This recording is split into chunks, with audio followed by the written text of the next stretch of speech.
Greetings and felicitations. Hip hip hurrah, tally ho.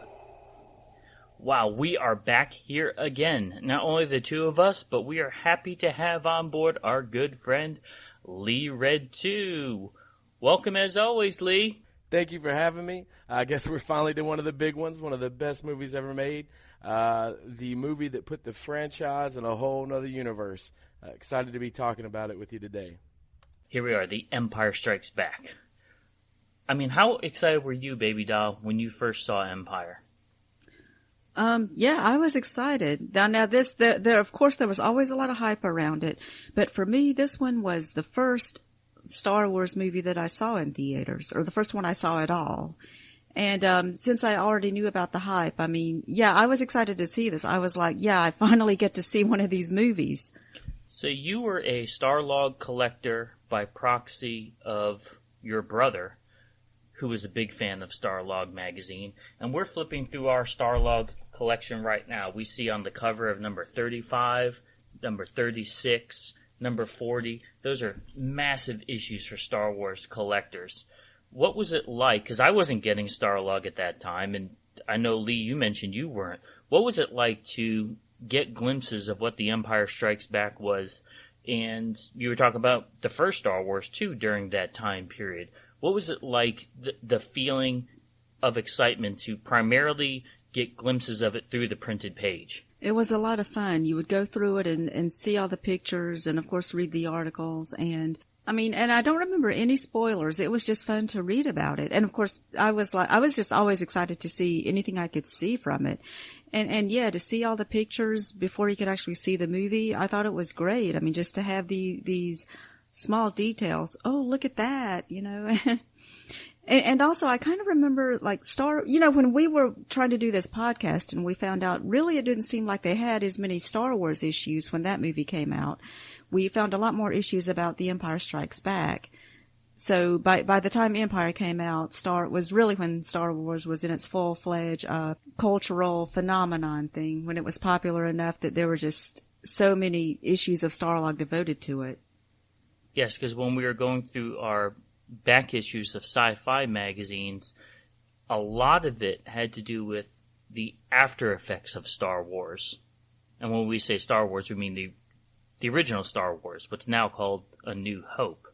Because no one expected it to be that popular. Right. I mean, it's what we could call a sci-fi fantasy movie. So it was covered in StarLog, but they just didn't know at first, just how much it would really catch on. Whereas by this point, 1979, 1980, the anticipation was exciting. What about issue number 35, that cover? Darth Vader on the cover. I mean, yeah, everyone's favorite villain, and it said Darth Vader returns. I mean, this is someone who we thought had died in the previous movie. And now he's back. So that's the first StarLog appearance of a cover article totally devoted to ESB. Now, let's talk about the first time we saw Empire Strikes Back. Lee, what was your recollection of ESB? I guess it's weird that at my age, Empire had always been a part of my memory. So to say when I first saw Empire, I can't really be definitive about it.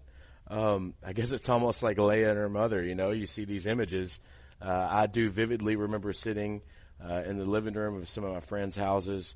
And I guess the thing that I remember the most is that the colors of Hoth, that the white blue of Hoth, and it's just vividly ingrained in my memory. And then, of course, that moment, I guess it pairs with it when Luke uses the Force for the first time. It's crazy to say a life-changing moment, but those colors in Empire at the beginning of Hoth and that lightsaber moving. So when did I first see it? I can't say for sure, but I do remember seeing it for the first time, if that makes sense. Now, mine, I totally remember exactly what theater I saw it. It was at the Strand Theater in Hamden, Connecticut, and this was a second-run theater, so I did not see it when it first came out. And oftentimes, it wasn't until I got older that I'd see movies when they first came out, because my parents or my grandparents were not going to drive us to a first-run theater because it was out of the way. Number two, they weren't going to pay the price for a first-run theater. So wait a couple months and watch it then. Distinctly remember, we got there late and we walked in as the Battle of Hoth was already going on. And at the end of the movie, I didn't feel like I was being ripped off. I just figured this is how it begins, with a bunch of AT-ATs attacking. At the end of the movie, my grandfather looked at me and said, "Hey, we missed the first part. Do you want to see it?" And I went, "Yeah." He said, "Okay, we got time. We're killing the day together. Let's just sit here and I'll wrap around." And we waited about a half hour. After people left the theater, new people came in. We sat there 15 minutes, watched it. By that time, I was tired. I said, "Okay, let's go back." So I got to see the AT-ATs attack twice. And I think from that point forward, I was obsessed with anything Hoth, anything with AT-ATs. That the whole feeling of that first part of the movie was my focal point. When it came to the first Star Wars movies, when it came to the toys, action figures, everything, it was all about the cantina. For this one, for me, it was Hoth. So, Lee, you have a unique viewing tradition for watching The Empire Strikes Back. Tell our listeners about it. Empire also kicks off one of my longest traditions. So I started having this thing where every time we had a snow day in school, I would watch Empire.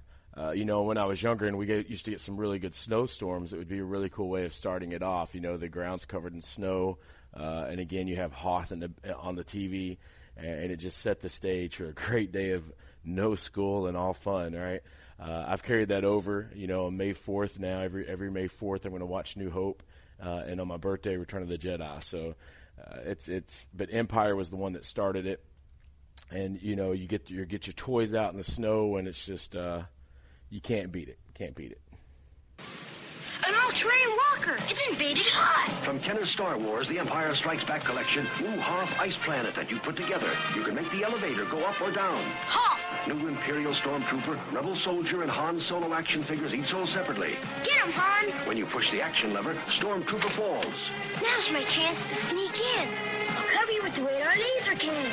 Hoth Ice Planet from Star Wars The Empire Strikes Back collection. Action figures each sold separately. New from Kenner. And you mentioned the action figures. We cannot dismiss the power of the toys, the merchandising. I totally remember just my brother and I being obsessed with everything The Empire Strikes Back came out with. And because now they were able to plan the merchandising better. Remember, the first run of figures, they came out late. They didn't come out with a lot of figures. There was only a dozen or so. But now we had Boba Fett. We already got a teaser of Boba Fett. And my brother was really obsessed with the mail-away Boba Fett. I mean, he thought Boba Fett was just the most coolest character. Didn't even know who this guy was, but he just loved the figure. I remember him getting the large-size Boba Fett and him being just astonished with it. And we also had the $6 Million Man figure as well by Kenner. And when you put them next to each other, they were kind of sort of the same body size and articulation, and we were able to do a showdown. I remember I would have $6 Million Man and look through his eye, and my brother would have Boba Fett and look through his eye. It was so much fun, that era of merchandising, because now you were able to get some of the stuff before the movie and then play along with the movie. And you could cross-play your figures and have... Yeah, because you were a big $6 Million Man fan too, didn't you? Yeah, have some of those and dolls? I had that doll. Yes, I did. So let's talk about some of the details with Empire Strikes Back. It became known within time as Episode 5. Most people refer to it now as Episode 5. They call it the episode numbers. It came out in 1980. Directed by Irvin Kershner, produced by Gary Kurtz, story by George Lucas. We had a return of the original cast of stars. This time, we're introduced to Billy D. Williams. May 17th, 1980. 1980. It was released in Washington, D.C., but the rest of the country got to see it on May 1st, 1980. Budget was $18 million. Box office took in over $538 million. It's supposed to be taking place 3 years after the original Star Wars movie. So we have a little bit of time lapse there. Well, it was 3 years in real time, right? In real time, too, yes. But now the Galactic Empire is rebuilding. And we start out by the Hoth scene. And I was just expressing how much my brother and I just really, really loved the action figures and the toys. A year later, they made the AT-AT. We ended up getting the AT-AT for Christmas, which that was probably the most mind-blowing Star Wars Christmas ever, because there were no toys in 77. 78, we ended up getting it was from 78 on, we were getting always a major Star Wars toy. And I totally remember the feeling of awe and shock of getting the AT-AT. Lee, let's talk about your experience with the action figures. What do you fondly remember? Yeah, I think as merchandising goes, Empire also saw some really cool advancements, some changes, some shifts, some things that we haven't really seen yet. One, we get the X-Wing Luke as a transition toy, but then we start getting the Hoth figures, the Bespin figures, and we start getting these arrangements of some of the original characters. And one of my favorite Star Wars toys, vintage toys, is actually the C-3PO with removable limbs. The removable limbs just made it. It's just made you feel like you were there. It had the accessory, the backpack, so you even pair it with another toy. And I see it with Empire, those toys. And if you're lucky enough, we didn't have the money for this, but if you're lucky enough to have a friend that actually had an AT-AT, oh man, it's going to be a good day. It's going to be a good day. So I love the merchandising, everything from the bed sheets, the cups, the glasses at Burger King. But the action figures take a whole other leap too, which just builds to the saga. It builds to how important this movie is to most of us, with the nostalgia that's carried over. Star Wars, The Empire Strikes Back. And Burger King comes through again with our all-new Empire Strikes Back glasses. Collect a different glass for your family each week. Darth Vader, R2-D2 and C-3PO, Lando Calrissian, Luke Skywalker. Buy a regular-sized Coca-Cola at a special price and build your collection. All new, The Empire Strikes Back glasses, only at Burger King. And I also used to collect the Empire Strikes Back trading cards. That was one of my big things back in that time. So yeah, we did too, my brother and I. Do you remember the stickers that came with the packs? That the stickers would be letters? So you'd have to search for the letters to build your name? Yeah, but I do remember having like treating them like puzzle pieces in some way. Yes, you remember the backs of them, of the stickers, were the puzzles? But just finding those in stores was always great. And then after a while, you get so many duplicates. I'm like, oh, I'm trying to find some new ones because the cards were numbered, so you know which ones you didn't have. Even though I wonder if they even made those missing numbers because I kept buying them and there was still a lot missing. But one of the things I remember was the trivia questions. Sometimes there was a trivia question on the back of the card, and there was one question that said, "What color was Darth Vader's lightsaber?" And the answer, they put the answer upside down. It said pink. I remember that because I thought it was odd. Well, I thought it was red. Wasn't it red? And also, Puddin', I know you said that because you grew up in Connecticut, you could actually play with your toys in the snow, right? I think that was part of the big deal about why so many people from colder states latch on to the Empire Strikes Back and the Hoth scenes. If you notice, a lot of cosplayers from colder environments lean towards the snow troopers, lean towards the rebel troopers in the snow because it's something practical. And I remember a kid's house that I'd go to, his name was Manny, he lived down the street, and he's the one, he had a lot of Star Wars stuff too, we'd go and play in the snow, and if you couldn't find a figure, Because I remember like frantically looking for a figure, and he'd say, "Oh, don't worry about it. When the snow melts, I know it's yours, and I'll give it back to you." Like that's part of the culture of playing with toys in the snow, that you're gonna lose it, and you just have to hope your friends are honest about it. What my mother used to do is she put a little piece of nail polish on the little peg hole on the bottom of our figures, so we knew which ones were ours, because we would always group play together. We'd bring our cases of figures. At the time, this was these rectangular cases, and then they made the Darth Vader head case. But I mean, that was just the thing to do, was play along and recreate the movie. I mean, so that was a big scene for us, was the Hoth scene. Star Wars: The Empire Strikes Back, a great movie. Now a great video game. A movie which challenged your imagination. Now a video game where the challenge never ends. You saw Luke Skywalker battle the Imperial Walkers. Now bring the battle home. The Force was with Luke Skywalker. Will it be with you? Star Wars: The Empire Strikes Back video game. For your Atari and Sears video game systems from Parker Brothers. The ones to beat. I mean, what did you think about when Yoda was first revealed as a Jedi Master? Yoda was a great character.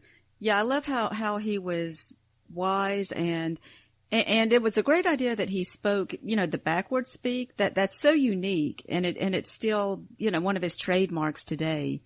And the voice, which of course, a lot of people imitate. My brother could do a great imitation of Yoda as well. And also I remember I had an older cousin who actually made me a latch hook rug of Yoda. So I had this Yoda rug hanging on my wall in my bedroom. It was really cool. So he was just he was another great character that I loved. And what about having Yoda as the source of wisdom and having him more based on Buddhist traditions? Really contemplative, because we know that Star Wars, it's not science fiction. When I was younger, I viewed it as science fiction. My parents and my grandparents would call it science fiction, but it was its own unique category of space fantasy. It did not follow practical science. What did you think about that? In some ways, it's called space opera now, which is a good term, and yeah, you want to call it science fiction because it's in space and it has spaceships. But they don't really use science in it though, which is fine. What they do works so well for these movies, and it was still a great concept. Mm-hmm. So they brought in spirituality with the suspension of disbelief in science. Now, being a StarLog fan from very early on, you were always following the columns from David Gerald. And what was his commentary, David Gerald's commentary on Empire Strikes Back? You have that StarLog near you, I could see. Yes, I remember reading his review of it, which was kind of, not exactly positive. It's funny because he said he did like it, but then he just talked about all the problems that he had with it. And what issue was that? It's issue number 38. And we're going back to, this is someone who bases his writings on practical science and applying science to either film or stories. So what were his criticisms?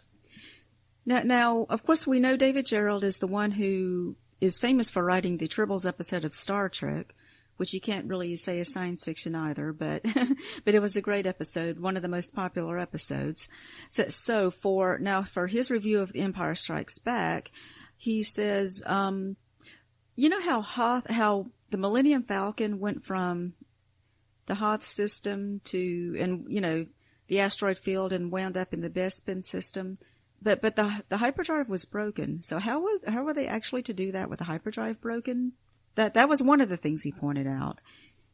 And things like they were in the asteroid belt, and then when they landed on what they thought was one of the asteroids, but it was the creature. But they were wearing those oxygen masks, but they didn't have space suits, and he just felt like they should have actually been wearing space suits. For that, I could imagine, like just for the budget and just for the effect of the of the visuals is probably why they didn't wear space suits. But anyway. See, I like that because Star Wars, it totally is another world. It's not the world that we're used to. It's not the physics we're used to. And that's what made Star Wars so unique and so different, is part of it was the style. I mean, they were stylish all the time. That's right. It was a very visual set of movies, and they were always that way. And you remember Princess Leia's costume changes, especially when she went to Bespin? That costume and her hairstyle changed, and it was great. Seeing all of her changes in the movie, that was one of the things I liked about it too, was Princess Leia's looks and the way she changed. In the not-so-distant future on a planet called Earth, it's Underoos. Star Wars Boba Fett is here. That means Darth Vader's always near. C-3PO is lots of style.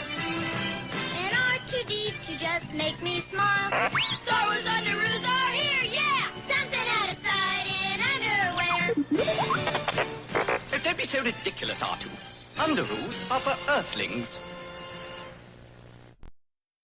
In the movie, we were already, as toy fans, we were already familiar with Boba Fett.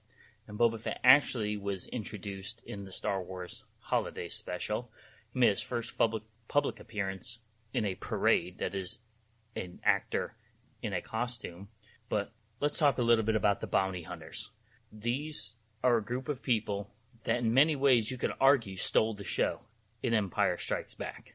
I never knew what a bounty hunter was until I had these action figures. And my father said, bounty hunters? You got toys of bounty hunters? And I was like, yeah.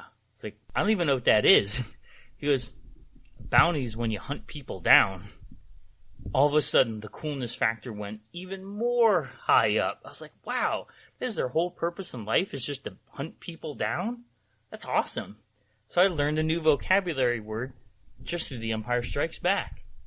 What did you think about the bounty hunters? Like 4LOM and IG-88? And Zuckuss. And what about Dengar? Yeah, they were also awesome. When you saw them, what did you think about them? Yeah, it actually has like the one scene in a movie that probably creates more imagination and blows your mind for a scene that has absolutely nothing to do with the plot.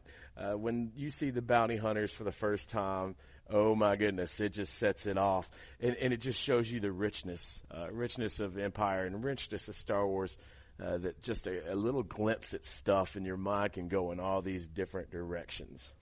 D. Williams talks about Colt 45. There are 2 rules to remember if you want to have a good time. Rule number 1, never run out of Colt 45. Rule number 2, never forget rule number 1. You want to know why you should keep plenty of Colt 45 on hand? You never know when friends might show up. I don't claim you can have a better time with Colt 45 than without it. But why take chances? The power of Colt 45. Another thing that was also awesome was everything dealing with Bespin, especially the plot to extract information from Han Solo. Now we've got someone who has a background. Han Solo is known as a pirate.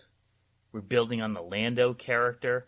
Who would have thought at that time Lando in itself would be a phenomenon? Lando became, a really great character, and that's why they used him so much in the Solo movie, the prequel, which we just watched in this rewatch. I mean, yeah, so he's definitely one of those memorable continuing characters, and we're just so glad that they added him. And the idea of freezing someone that Han Solo, they're going to test it on him to make sure that a person can live in it, because Vader viewed Solo as disposable, but the idea was to freeze Luke in it. I mean, what about all those scenes and the iconic phrase of when Han Solo was about to be lowered into the carbon chamber? I love you. I know. Wasn't that awesome? It was great. Yeah. That's one of the best lines from the movie.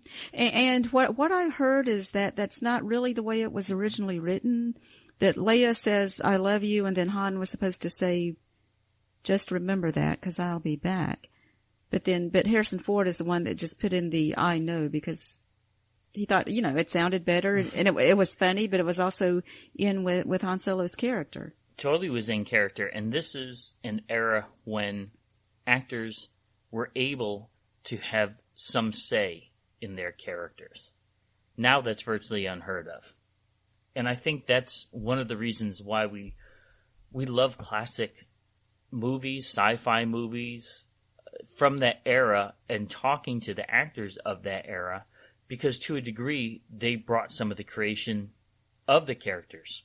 That's right. And even going back to Lando, I remember Billy D. Williams said that he wanted to wear a cape in this movie because he has always wanted to wear a cape. And so he finally got to do that.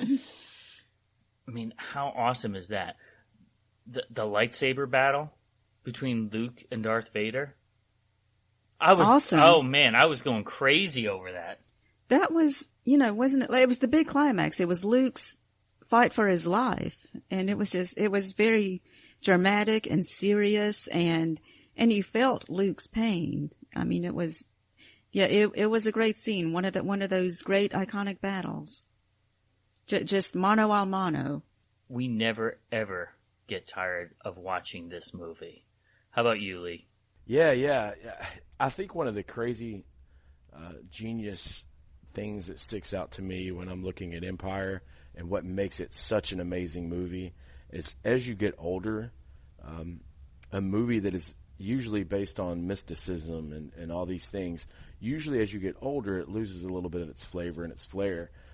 But Empire has so much of that personal drama that the movie gets better the older you get. It's less sometimes about moving the lightsaber, which of course is always cool, and it becomes more about some of the personal relationships. You see Han Solo's arc, and of course one of the best lines in all of movies, his response to "I love you" with "I know." It's hard to match. I can't think of anything cooler to say. Something that we all wish we were cool enough to say the first time, but I don't think many of us really are. Well, again, thank you, Lee, for joining us to reminisce about this iconic movie. And join us next time as we discuss Return of the Jedi.